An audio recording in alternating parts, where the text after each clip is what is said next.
Flash அடிக்குதுங்க. கோபுரம் இங்கே இருக்குங்க காய்ஸ், ஆனால் உங்களுக்கு தெரியாது. கோல்டனில் செம்மையாக இருக்கீங்க பார்க்குறதுக்கு. ஃப்ளாஷ் அடிக்குது, உங்களுக்கு தெரியாது. இந்த கோயில் போகிறீங்களா?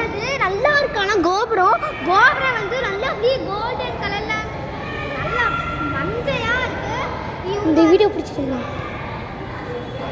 அது எனக்கு வந்து ரொம்ப பிடிச்சிருக்கு. நீங்கள் யாராவது இந்த கோயிலுக்கு வந்தீங்கன்னா இந்த கோபுரத்தை மறக்காமல் பார்த்துட்டு போங்க. இந்த கோயில் பேர் என்னது?